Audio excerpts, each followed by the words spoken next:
ni taarifa kuu, halisi na sahihi. Tarehe 15 mwezi Septemba mwaka 2023, mpenzi mtazamaji, umetimia wakati wa taarifa kuu siku ya leo, ambapo Wakenya italazimika wafunge mkanda ya maisha kwa sababu bei ya mafuta imeongezeka maradufu. Ni hizi na habari zingine ni mambo tu ambayo tumekuandalia mchana wa leo, lakini kwanza tuangazie vidokezo.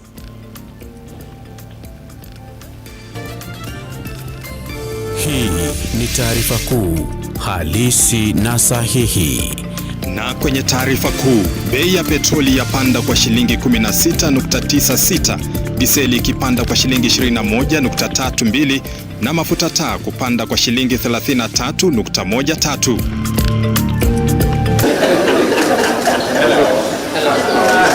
Rais William RUTO afika Marekani anakotarajiwa kufanya mikutano na wawekezaji kabla ya kuhudhuria kongamano la Umoja wa Mataifa na kulihutubia. So I will expect the CECM for agriculture, for example, to show me not just how many avocado seedlings he has distributed, but how has the livelihood of the farmers improved as a result of our avocado program. Mawaziri wa serikali ya kaunti ya Nakuru waonywa na kupewa makataa ya utendakazi na gavana Susan Kihika. Hii ni taarifa kuu, halisi na sahihi. Na mpenzi mtazamaji, kumbuka habari hizi zinakujia moja kwa moja kwenye runinga yako kupitia Signet na kupitia kurasa zetu zote za kijamii. Utatupata @Lookuptv. Endelea kutupa maoni kuhusiana na habari zetu na vipindi vyetu, nasi hatutasita kusoma baadhi ya jumbe hizo mwishoni mwa habari hizi. Mimi ni Henry Tende na tunaanza na habari zetu kwa bei ya mafuta ambazo zimetangazwa rasmi na mamlaka ya kudhibiti bei ya kawi nchini EPRA. Katika bei hizo mpya, mafuta ya petroli yapanda kwa shilingi 16.96, diseli imepanda kwa shilingi 21.32, nayo bei ya mafuta taa imeongezeka kwa shilingi 33.13. Akizungumza asubuhi ya leo, waziri wa kawi amesema kuwa ongezeko la bei ya mafuta nchini limechangiwa na bei ya bidhaa hiyo kuongezeka katika soko la kimataifa na kuwa kila mahali duniani bei hizo zimepanda mno. Aidha, amesema bei za sasa ni afueni ikilinganishwa na nchi nyingine kwa kuwa serikali ya Kenya imetumia mapato yatokanayo na ada za mafuta kuruzuku bei hizo. Look out, because I know there are some areas where we have cables running. We paid, oil market as 169 billion we cleared by the end of June this year. So there's no subsidy. But we have what we call petroleum development levy. Close what we collect is about 2.3 billion. July we had a spike of diesel. We were able to cushion you from that. August it was about almost the same. We cushioned you. This time, because of the escalating, what is happening globally, because of the winter, which needs a lot of heating, because of the climate change, because of the monetization of money in America. So we have the global problem. That is why we are having all these spikes. As he mentioned, we need to face the reality. So that as the time is going by, I'm sure my sense is going to explore more on that. We will be able, to work with this country to make sure that we'll have, first of all, the security of supply. Then finally, we deal, with the challenges. PMS, freight and premium, is at a high of between $240 to $260 per cubic meter per metric ton. And for us to have negotiated 90, that is really something that would have assisted us but certainly we are going to enjoy the benefits from this coming month, and hopefully in the coming days, the rising prices of products amidst the world challenges of Ukraine-Russian war, the reduction of the barrels in the market, and the challenges of the winter and so on and so forth should not hit us the way what the Director General did announce yesterday. Naam, tusonge mbele ambapo Rais William Ruto aliwasili katika jiji la San Francisco nchini Marekani siku ya Alhamisi na anatarajiwa kuhudhuria na kulihutubia kongamano la 77 la Umoja wa Mataifa. Awali, Rais Ruto aliandaa kikao na ujumbe wa wafanyabiashara kutoka kampuni mashuhuri nchini Marekani. Baadhi ya kampuni hizo zilijumuisha Apple, Microsoft, Google miongoni mwa nyingine kwa lengo la kuhimiza uwekezaji nchini Kenya. Aidha, Rais alipigia upatu umuhimu wa kujenga uhusiano thabiti wa kibiashara na nchi ya Marekani ili kufungua masoko ya nchi hizi mbili. Rais vilevile alitumia jukwaa hilo kuuza mradi wa teknolojia wa Silicon Savannah unaolenga kukuza biashara zinazoanza mbali na kubuni nafasi toshelezi za ajira.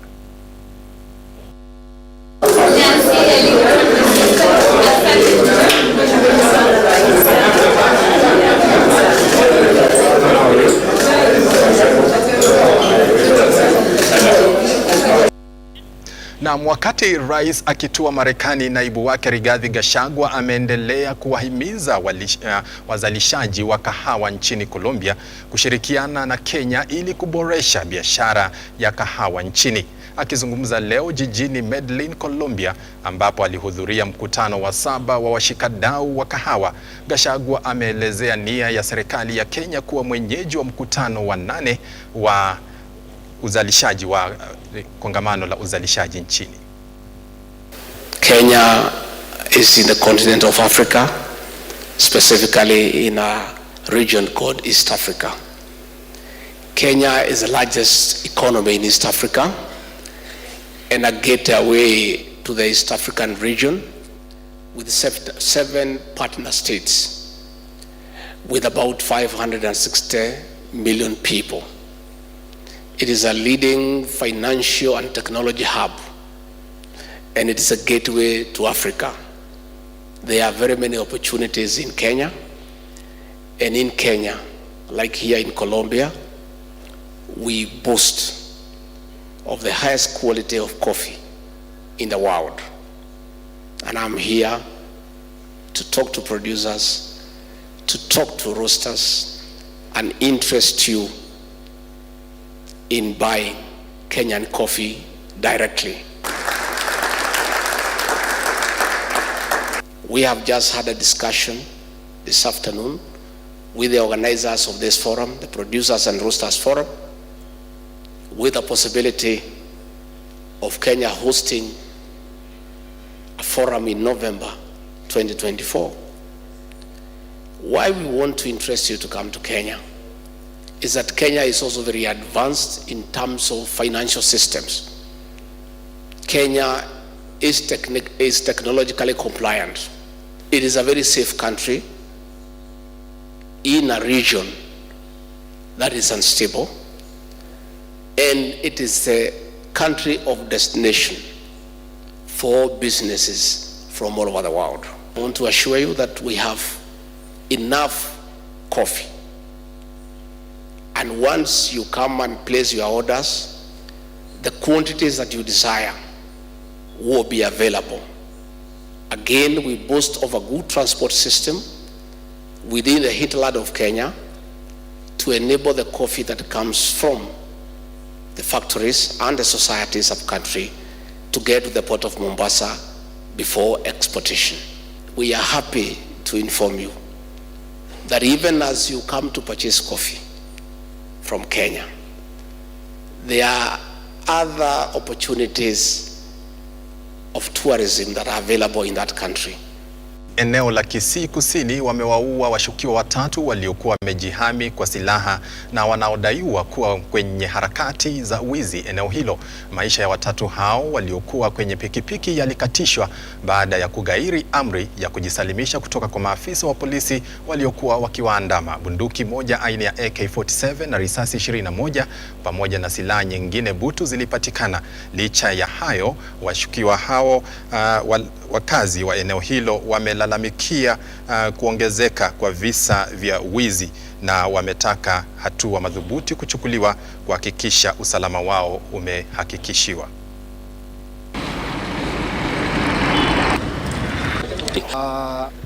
This is an operation that we have been conducting for the last 2 months. we have had a wave of criminal activities, robberies within the region for the last 2 months, and we have been trailing, through intelligence, we have been trailing these criminals for the last 2 months. So yesterday at around 6 p.m., we were able to catch up with the criminals at Konambaya area within Suneka, and 3 robbers who are riding on a motorcycle from Suneka, from Migori area towards Kisii, were fatally shot by our officers. So these criminals had with them, they had an AK-47 assault rifle containing 21 rounds of ammunition. They also had a Rambo sword and Maasai machete. It was a successful operation, and we are committed to continue doing the operation because we have our duty as National Police Service to provide security, protect life and property, and that's our responsibility. Okay, kwa majina anaitwa Enoch Mogaka Nyakina. Mimi ni mkaaji wa Kerina ambayo iko sub-county ya Kisii South within Bonchari. Kweli Bonchari imekuwa na shida kubwa ya insecurity ambayo tunapea kongore wa maafisa wetu wa kitengo cha CID, na uchunguzi wao wote walifanikiwa kuua au moja wao wa wajambazi wenye wamekuwa kutuletea shida within Bonchari.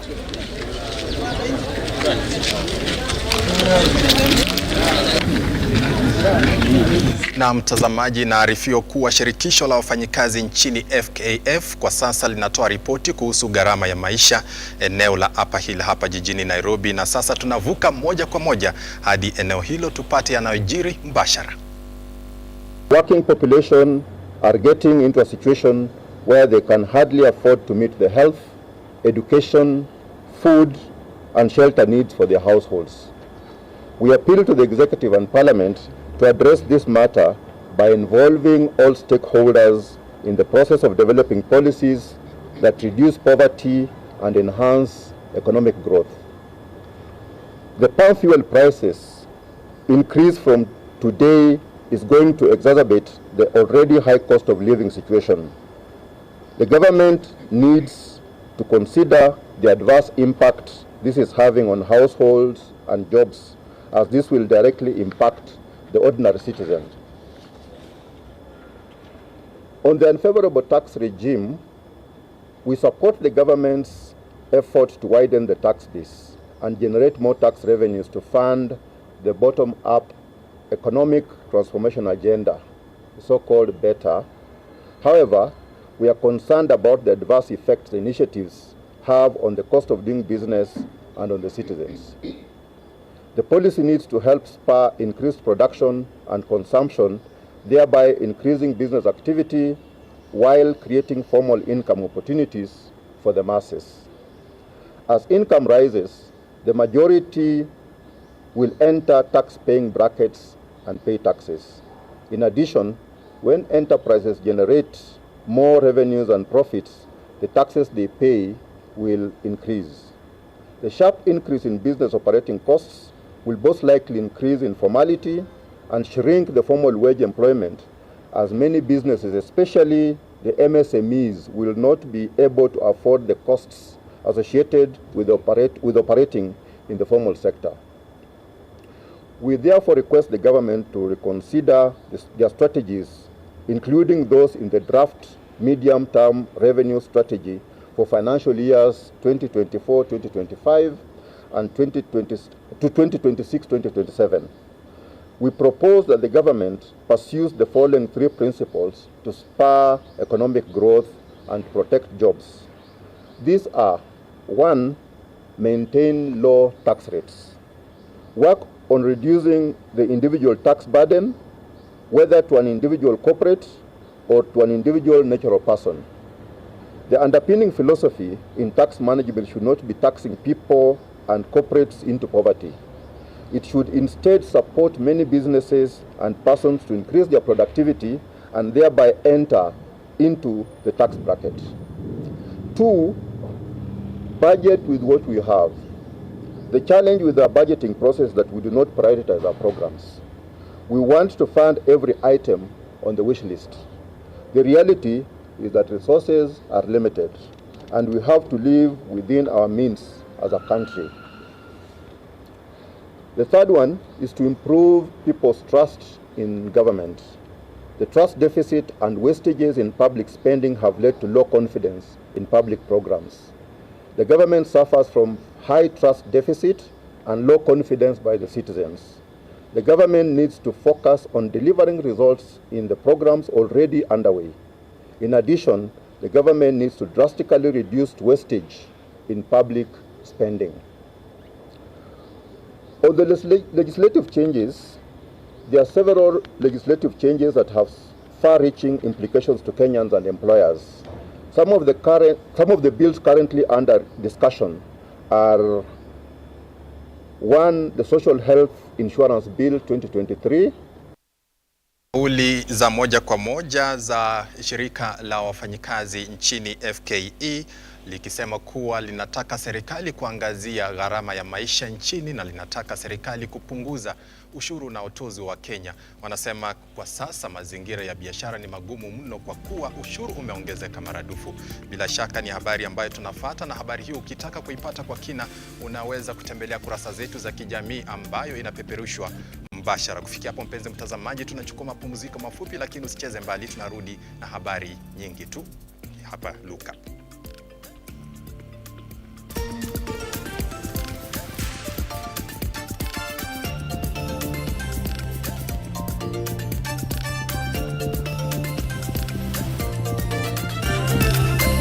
Hii ni taarifa kuu halisi na sahihi.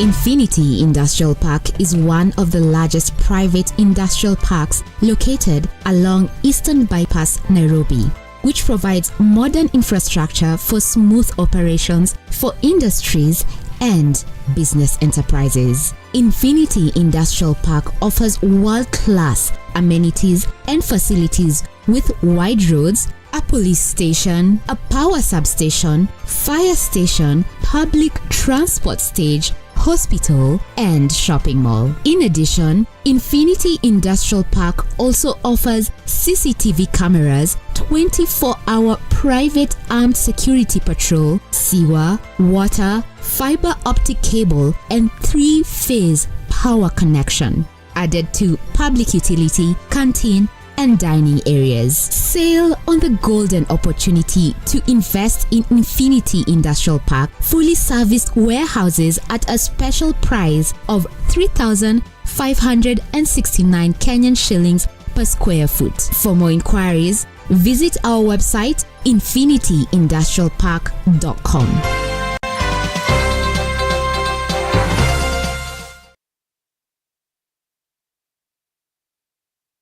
Realize your home ownership dream by investing in Brookvale Tuala, a magnificent prime residential property located in Ongata, Rongai. Brookvale Tuala by Safaricom Investment Cooperative overlooks the majestic Ngong Hills and lies only 24 kilometers from Nairobi CBD. The project boasts of well-serviced plots with a perimeter wall, graded roads and a borehole. 50 by 100 plots are going for 1.4 million shillings with a flexible payment plan of up to 6 months. To book your plot, call 0729 121212 today. Safaricom Investment Cooperative, the investment partner of choice.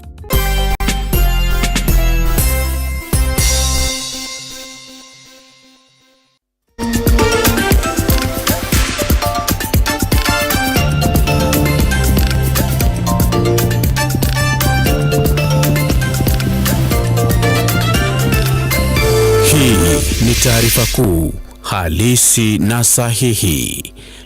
Karibu tuendelee kukupasha. Gavana wa Nakuru Susan Kihika amewaonya mawaziri wanaozembea kazini, akisema kuzembea kwao kutawafanya wapoteze kazi. Akizungumza katika makao makuu ya kaunti, Kihika amewataka kukaza kamba, kwani ataongeza kandarasi kwa mawaziri wanaojituma pekee. Mawaziri hao wametia saini mkataba wa miaka 2.5.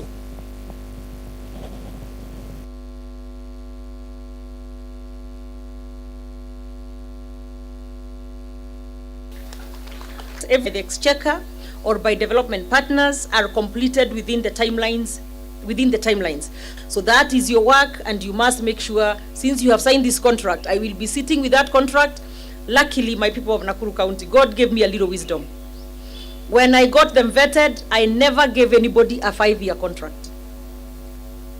I gave my CECs and my CEOs only 2.5 years. I told them, before this wananchi wanifukuze, kwanza mimi nitawafukuza hawa. Nakuru has a history of 1-term governors, and because I intend to go for 2 terms, God willing, I know the only way the citizens of Nakuru will extend my contract is if I work. And I will only be able to work if the ministers, the CECs and CEOs are doing their work. So before nifukuzwe after 1 term, mtakuwa mshaenda zamani. The performance contract also has measures of development index. There is a legal requirement with a good reason that 30% of our budget must be allocated to development.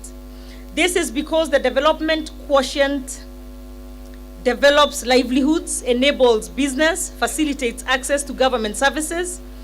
And through this performance contract, I expect every CCM to support their department to achieve its development recurrent ratio. The reason I will not renew your contract, na ujue hapo hiyo leo, if at the end of the financial year your department has not done its 30% share towards development, you are as good as gone. We must do development for the county. So if all you are doing in your budget ni trips za sijui which hotel, uko Mombasa, uko Naivasha, sijui uko wapi, ni chai na mandazi, actually you better resign before I get to you. I will be keen to ensure that every CCM protects government property. Land and buildings are held in trust for the community. Yet most government land has no title deeds. Waziri wa mashamba nimekuona pia. There better be titles.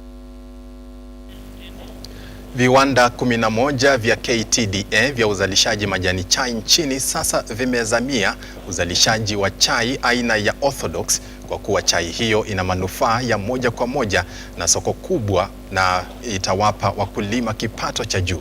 Akizungumza na washikadau wa kilimo cha chai kaunti ya Kirinyaga, mtaalamu wa kilimo hicho Festus Kambori amedokeza kuwa wakulima waliokumbatia aina hiyo mpya ya chai wameanza kupata faida kubwa.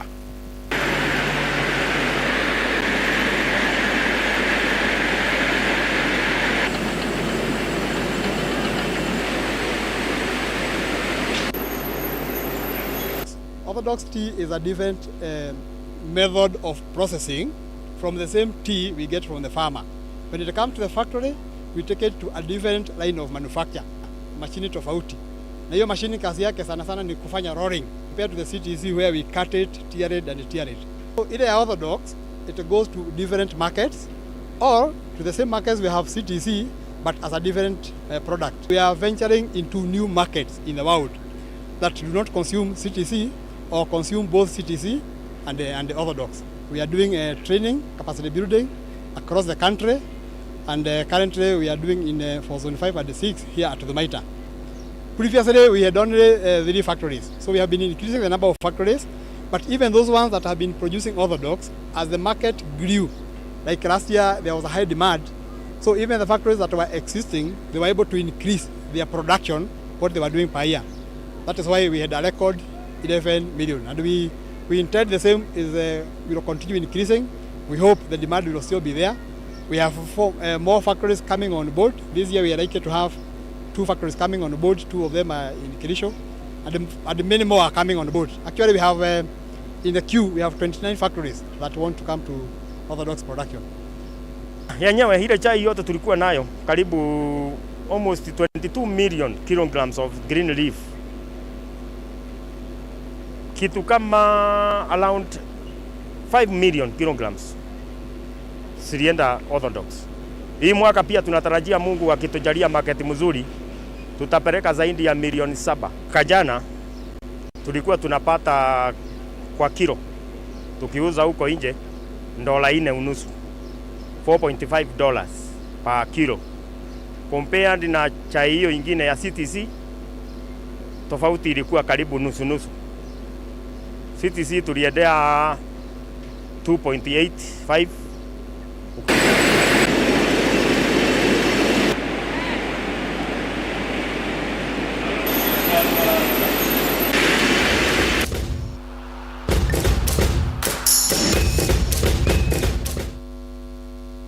Na mpenzi mtazamaji, wacha tuangazie michezo ambapo kongamano la wanamichezo limeingia siku ya pili na ya mwisho hii leo jijini Nairobi chini ya kauli mbiu tubadilishe mchezo wetu.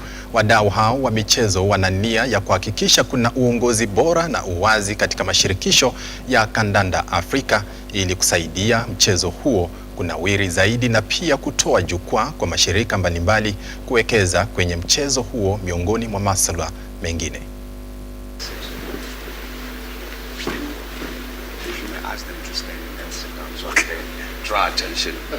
This is really the idea behind organizing the Africa Football Business Summit. It's about bringing stakeholders together to see what can be done to move the industry forward, football and sports in general. It's high time we had a stronger participation from the AU specifically. CAF already is involved in this football space, that's automatic. But in terms of creating a framework where sports, football can thrive as a business, then we need players like the AU to come in. The lack of transparency, accountability in the federation is a consequence of mismanagement, which is again a lack of having the right professionals in the right place. So how we fashion our players, our youths, when they take up leadership position, that will determine their integrity, and which will enhance transparency and accountability in the ecosystem. It is very important for the leadership of any sports entity, once you've closed the deal, to ensure it works out by providing, because you understand the game better than the other guys that are giving you money. You understand your business. So it's very important for you to be able to give insights and advice in terms of how to execute the sponsorship, provide avenues for activation, such that the sponsor is happy with the results that they are getting. The discussion at the point of renewal becomes much easier. Mshikilizi wa rekodi ya dunia kwenye mbio za kilomita 5 sambamba na kilomita 10 Agnes Ngetich amemzawadi mamake Veronica Cheruto ushindi huo kwa kuwa nguzo muhimu kwenye safari yake ya wanariadha. Agnes alivunja rekodi ya dunia kwenye kilomita 5 baada ya kukimbia kwa dakika 14 na sekunde 25 na pia akaandikisha rekodi nyingine ya dunia katika mbio za kilomita 10 kwa muda wa dakika 29 na sekunde 24 kwenye mbio za Brasov nchini Romania.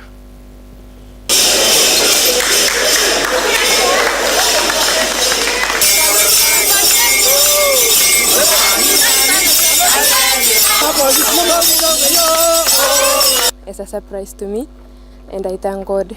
I thank the management. I thank Madam, all coaches.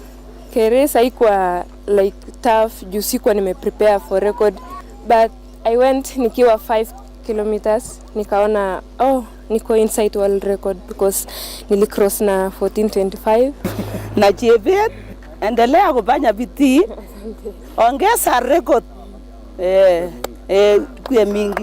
Tumefurahi kama county government ya kwamba sisi sio kwa jina tu, lakini tunaendelea kuvunja marekodi. Tunataka kumpongeza Agnes Chebet kwa sababu ya kazi njema ambayo alifanya.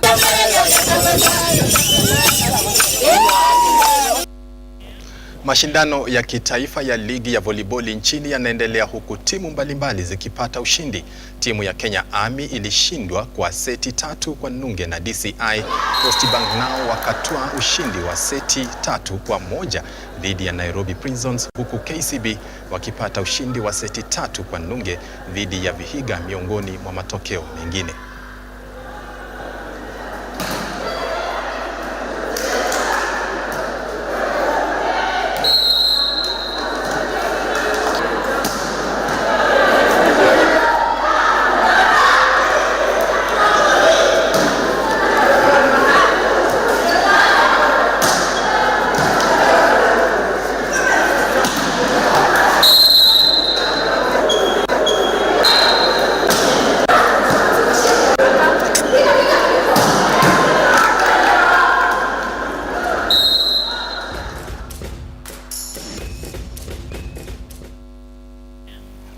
Ligi hiyo ya volleyball ndiyo inayotufikisha mwisho wa taarifa kuu siku ya